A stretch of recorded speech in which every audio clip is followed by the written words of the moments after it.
প্রতিদিনের মতো ব্যস্তময় দিনের একটা রুটিন নিয়ে চলে আসলাম আপনাদের মাঝে। হ্যালো এভরিওয়ান, আসসালামু আলাইকুম। কেমন আছেন সবাই? নীলাস কুকিং অ্যান্ড ব্লগ থেকে একটা ভিডিও নিয়ে চলে আসলাম। তো আপনারা সবাই কেমন আছেন? আমি তো আলহামদুলিল্লাহ আপনাদের দোয়ায় অনেক অনেক ভালো আছি। তো আজকে আমি ব্লগটা শুরু করব সকাল থেকেই। সকালে আমরা একটু বাজারে চলে গিয়েছিলাম, তো বাজার থেকে অনেক কিছু বাজার করে নিয়ে আসছি।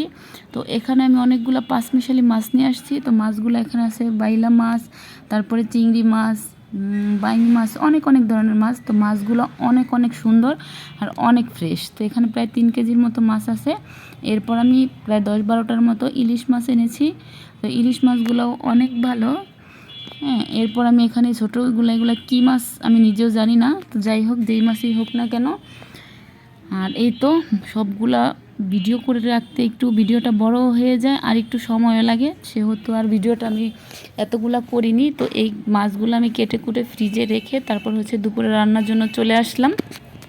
তো এই তো আজকের রান্নায় আমি কি রান্না করব অবশ্যই সেটা দেখতে হলে আপনাদের কিন্তু ভিডিওটা শেষ পর্যন্ত দেখতে হবে। এখানে আমি কিছুটা ইলিশ মাছ নিয়ে নিয়েছি। ইলিশ মাছগুলোতে আমি লবণ হলুদ মরিচ মেখে রাখলাম। তো এগুলো মেখে রাখলে হয় কি মাছটা খেতে ভালো লাগে আর লবণটা ভালোভাবে মাছের ভিতরে ঢুকে যায়। এরপর আমি এখানে আলু আর কিছু কচু ছড়া সিদ্ধ বসিয়ে দিয়েছি। আপনারা কেউ কেউ হয়তো বা অবশ্যই গেস করতে পারতেছেন যে আমি আজকে কি রান্না করব। হ্যাঁ, তো কী রান্না করব আপনারা দেখি কমেন্টে কে কে জানাতে পারেন। ভিডিওটা শেষ পর্যন্ত দেখার আগে দেখব যে কে কে বলতে পারেন। তো এই তো এর সাইডে আবার আমি কিছুটা মুসুর ডাল সিদ্ধ বসিয়ে দিলাম। তো এইগুলো বসিয়ে তারপরে আমি আসলাম পেঁয়াজ ছিলে নিতে। তো অনেকটা পরিমাণে আমি এখানে পেঁয়াজ নিয়ে নিয়েছি। আর পেঁয়াজ ছিলতে আসলে তো আমার প্রচুর চোখ জ্বলে। আমার মতো আপনাদের কার কার হয় এটা কিন্তু অবশ্যই জানাবেন। তো পেঁয়াজগুলো ছিলে তারপর আমি ভালো করে ওয়াশ করে নিলাম। এখন আমি পেঁয়াজগুলো কেটে নিব। তো পেঁয়াজগুলো একটু ছোট ছোট করেই কাটবো, যেহেতু চিকন করেই কাটার প্রয়োজন আজকে, এই জন্য চিকন করেই কাটবো।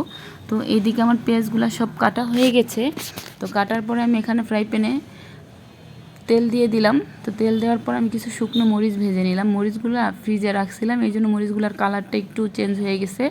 তো ভালো আছে, নষ্ট হয় নাই। মরিচগুলোর কালারটা শুধু একটু চেঞ্জ হয়েছে। তো মরিচগুলো ভাজার পরে আমি এখানে দিয়ে নিব সেই তেলের ভিতরেই পেঁয়াজ ভেজে নিব। তো পেঁয়াজটা ভাজাবো আমি আলু ভর্তা করার জন্য। তো এই তো ওইদিকে পেঁয়াজটা ভাজা হইতে থাক, এদিকে আমি আলুগুলা সিদ্ধ হয়ে গেছে, আলুগুলা ছিলে নিব। আর এই যে কচুর ছড়াগুলো আছে এইগুলো আমি ছিলে নিব। খুব ভালোভাবে সিদ্ধ হয়ে গেছে, অনেকটা ভালো করে সিদ্ধ করে নিয়েছি, যাতে ভিতরে দানা দানা থাকলে আমার আলুর ভর্তা খেতে ভালো লাগে না। তো এই তো আলুগুলা সিলতে সিলতে আমার এইগুলো পেঁয়াজগুলোও ভাজা হয়ে গেছে। তো আমি তো পেঁয়াজগুলো ভেজে নিলাম, দেখতেই পাচ্ছেন কালারটা অনেক সুন্দর হয়েছে। তো এই তেলের ভিতরেই আমি আরও কিছুটা পরিমাণে সরিষার তেল দিয়ে নিব আর কিছুটা সয়াবিন তেল দিয়ে নিব। আর এখানে আমি একটু তেলের পরিমাণটা একটু বাড়িয়েই দিয়েছি, যেহেতু আমি এখানে ইলিশ মাছ ফ্রাই করব। তো ইলিশ মাছের ভিতরে যদি ভাজার পরে তেল থাকে তাহলে কিন্তু ওই ভাজার তেলটা দিয়ে ভাত খেতে অনেক ভালো লাগে। তো আপনারা কি আমার একটু ভিডিও দেখে বুঝতে পারছেন যে আমি আজকে কি রেসিপি করতে চলেছি আর কি রান্না করব আজকে? আজকের রান্না করব এগুলো দেখে যদি কারো খেতে মন চায় তাইলে কিন্তু আমি দায়ী না, কারণ এই ভিডিওটা অনেক দিন আগের, কাউকেই খাওয়াতে পারবো না। এইদিকেই তো আমার ইলিশ মাছগুলা এক সাইড ভাজা হয়ে গেছে, এখন আমি উল্টিয়ে নিব। আর ইলিশ মাছগুলাতে বেশ পরিমাণে তেল দিয়েছি, দেখতেই পাচ্ছেন আপনারা। আমার ইলিশ মাছগুলা প্রায় ভাজা কাছাকাছি হয়ে আসছে। অনেক লাল লাল মচমচে করে ভাজবো যাতে খেতে অনেক ভালো লাগে। ইলিশ মাছ কিন্তু অল্প ভাজা হলে খেতে অত ভালো লাগে না। তো অনেক লাল টকটকা করে ভেজেছি, আপনারা দেখেই বুঝতে পারছেন। তো এই তো আমার ইলিশ মাছগুলো ভাজা হয়ে গেছে। তো করা হয়ে যাওয়ার পরে আমি একটা প্লেটে তুলে নিব। আর এখান থেকে আমি কিছুটা তেল এই মাছের ভিতরে ঢেলে নিব। আর এখানে আমি একটু পেঁয়াজের বেরেস্তা দিয়ে দিব, তারপর একটু শুকনা মরিচ দিয়ে দিব। হ্যাঁ, তো এই তো আমার ইলিশ মাছ ভাজাটা কমপ্লিট। তো এখানে আমি যে পেঁয়াজ কেটে রেখেছিলাম কিছুটা ভেজেছিলাম, আর কিছুটা আমি এখানে আস্তই কাঁচা রেখেছি। এই তো নিয়ে নিলাম, পেঁয়াজ নিয়ে নিলাম, তারপরে লবণ নিয়ে নিলাম, আর বেশ খানিকটা শুকনো মরিচ নিয়ে নিলাম। তো এইগুলো আমি ভালোভাবে কষলে মথে নেব। এগুলো আমি ভর্তা করার জন্য নিয়েছি সবগুলো। আর আমি কিন্তু এখানে সরিষার তেল দিয়েছি, ভিডিওটা এডিট করার সময় কেটে গিয়েছে। তো এই তো তাই আবারও একটু আপনাদের দেখানোর জন্য আবার দিয়ে নিলাম।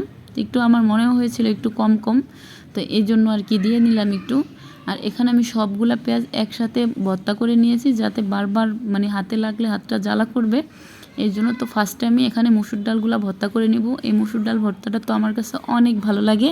আপনাদের কার কাছে ভালো লাগে অবশ্যই কিন্তু কমেন্টে জানাবেন। তো এবার আমি ইলিশ মাছের লেজ ভর্তা করে নিব।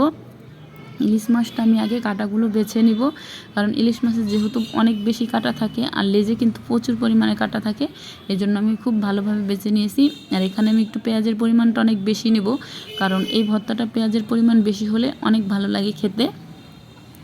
আর এখানে যে ইলিশ মাছ ভাজার যে তেলটা ছিল আরও বাকিটা, সেই তেলটা আমি এখানে ঢেলে নেব। এটাতে ভর্তার টেস্টটা বহুগুণ বেড়ে যাবে।